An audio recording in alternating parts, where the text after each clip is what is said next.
नमस्कार दोस्तों, money mindset series video number 7 में आपका स्वागत है। आज का वीडियो हमारा बहुत इंपॉर्टेंट रहेगा।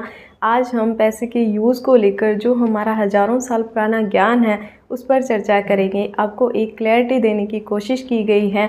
आई होप आप इस वीडियो को कंप्लीट धैर्य के साथ सुनेंगे, क्योंकि ये 3-4 मिनट का जो टाइम पीरियड है इसका आपकी लाइफ में यूज़ होगा, न कि इसकी बर्बादी होगी। ये 3-4 मिनट आपके जीवन में एक वैल्यू ऐड करेंगे। देखो, पैसे का यूज़ हम हमारे जीवन में 3 प्रकार से करते हैं। पहला आता है भोग, दूसरा दान और तीसरा आता है नाश।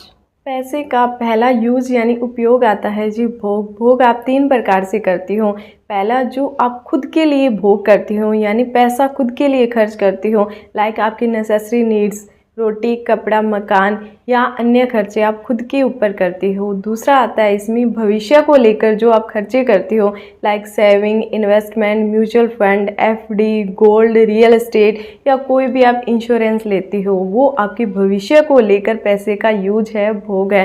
तीसरा इसमें आता है आपकी जो क्लोज रिलेशनशिप होते हैं, लाइक आपके पेरेंट्स, पत्नी, बच्चे, बहन भाई, जो आपके पैसे का भोग करते हैं यानी यूज़ करते हैं, खर्चा करते हैं।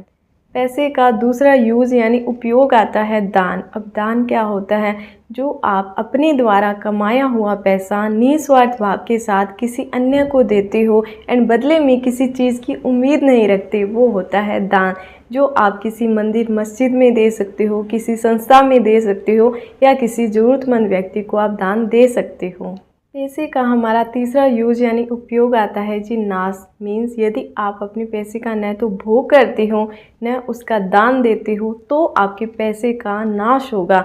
मीन्स वो नष्ट हो जाएगा किसी भी माध्यम से, किसी भी प्रकार से, चाहे उसकी चोरी हो या कोई भी अन्य व्यक्ति आपकी प्रॉपर्टी पर कब्जा कर ले या कोई व्यक्ति आपके पैसे का गबन कर ले, वो किसी भी माध्यम से नाश हो जाएगा।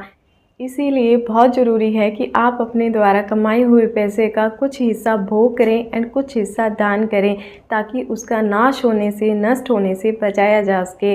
अब देखो, हम संपूर्ण रूप से पैसा नाश होना तो नहीं बचा सकते, क्योंकि ये कुछ इस तरह से काम करता है जैसे इस धरती पर किसी व्यक्ति का जन्म होता है तो उसकी मृत्यु भी निश्चित होती है। उसी प्रकार से यदि हम पैसा कमाते हैं तो उसका कुछ एक हिस्सा नाश भी होता है, नष्ट भी होता है।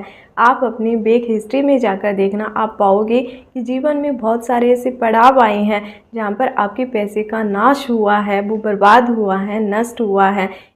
दान, जिसकी महत्वता सभी धर्मों में बताई गई है, इसीलिए हमें हमारी कमाई का कम से कम 10% हिस्सा दान जरूर देना चाहिए। अब कई बार हमें लगता है कि हमारी जो कमाई है वो बहुत कम है एंड खर्ची हैं वो बहुत अधिक है, इसीलिए हम दान नहीं दे पा रहे हैं। जब हमारी कमाई अधिक हो जाएगी उस समय हम दान करेंगे। तो ये आपका एक रॉन्ग माइंडसेट है, रॉन्ग मेंटेलिटी है। बिकॉज़ यदि आप 100 रुपये में से 5-10 रुपये दान नहीं दे सकते तो आप 1 लाख रुपये में 5-10 हज़ार रुपये दान नहीं कर पाओगे। इसीलिए आप शुरुआत तो करो। मान लो आपकी कमाई है वो बहुत कम है एंड खर्चा अधिक है, तो आप कम से कम जो आपके घर में एक वक्त का खाना बनता है उसकी कीमत का आप दान दे सकते हो, किसी भी रूप में आप दान दे सकते हो। बट विशेष ध्यान रखना है, जब आप पैसे की फॉर्म में दान देने जा रहे हो तो उसका अच्छे से यूज़ होना चाहिए। यदि उसका सही यूज़ नहीं हो रहा है, उस पैसे का गलत जगह प्रयोग हो रहा है, तो वो आपका दान नहीं माना जाएगा।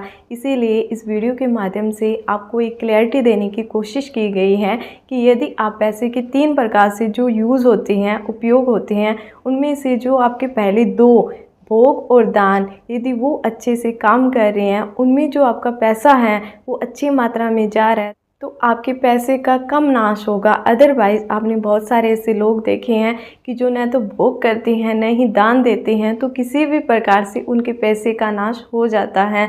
यदि आपको वीडियो पसंद आई है तो वीडियो को लाइक करें, शेयर करें एंड चैनल को सब्सक्राइब करें। धन्यवाद।